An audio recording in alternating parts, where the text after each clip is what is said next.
Now back to our bitterly cold weather forecast, and that means we're going to talk once again to Ross Caruso, who's tracking this all for us. Yeah, and I'm sure a lot of people might even be considering. I know my wife and I, Emily, yesterday we were thinking, we don't really want to go out. Let's just cook whatever we have in house. Yeah. So we made some, creative dishes I told you for lunch. We made some banana bread, and it's bread. nice. Yeah, I know, really good, by the way. But it's nice that that we can have that opportunity to maybe clean up some of the things in the cabinets before, heading into next week, where it's pretty much going to be a free-for-all, I'm sure, as far as smorgasbords worth of food. But we are going to be looking at some pretty nice weather coming our way heading into early next week. So what I'm saying is, if you have some last-minute items, or maybe you're just starting from scratch for your Thanksgiving feast later this week, it might be good to just wait until maybe tomorrow or even going into Tuesday, because it is just downright cold out there right now. Yeah. Temperatures are feeling like they're into the single digits, but you don't want to be cutting it too close heading into the holidays, so certainly want to get out early and often, but it might be useful to know that it is going to be significantly warmer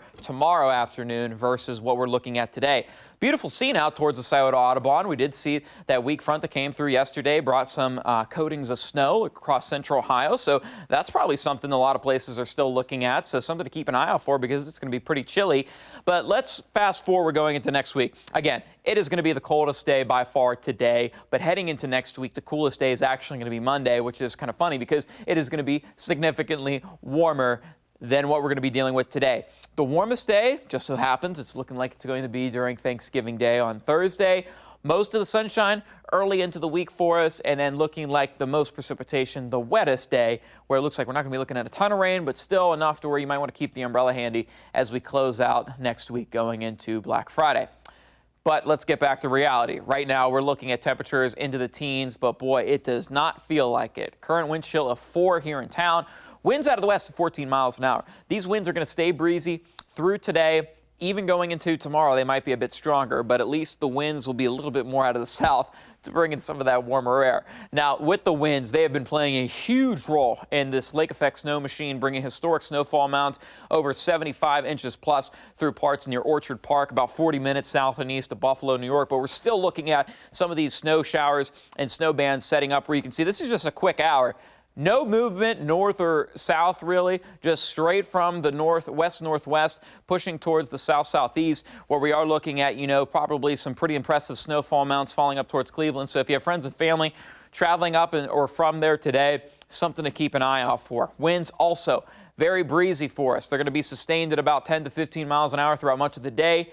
Feeling like 0 degrees right now in London, 4 here in Columbus, 8 in Lancaster, 6 in Circleville, 3 up in Mount Gilead, and 2 in Marysville. So extremely cold over the next several hours and really through the day. Highs only in the upper 20s. You're going to have to go back all the way back to pretty much the 12th of March to find a high into the 20s. And of course, it is not going to be feeling like it's in the upper 20s, more so the upper teens and low 20s during our warmest today. And we're going to continue to have that cold air stick around heading into tonight. We'll fall to about 20. But a nice rebound. Highs are going to be into the low to mid 40s for us tomorrow afternoon. Mostly sunny, a lot of sunshine, and we'll keep those temperatures warming up going into Thanksgiving Day. 53 and then starting to fall, but more seasonable weather coming our way just in time for the holiday. And of course, as I mentioned, we do have the potential for some rain coming into town. While models haven't been too aggressive, bringing in a lot of precipitation, the timing overall still looking like bringing better chances for rain going into the day on Black Friday, and then just a small chance of rain perhaps going into Thanksgiving. So again, looking like most of the day on Thanksgiving Day will be great. It's going to be sunny. It's going to be noticeably warmer. You're going to be wondering, oh my gosh, I can't believe it went from, being into the single-digit wind chills to the 50s in a matter of 5 days. Well, that's what we see here in Ohio. At least it's nice to see that we're going to be ending towards the end of the month with more seasonable weather after, if you can barely remember just how unseasonably warm it was to start the month. We flipped the script. Things are going to be noticeably warmer, more pleasant for us as we head into Thanksgiving. But just keep an eye on the rain out there. Brittany?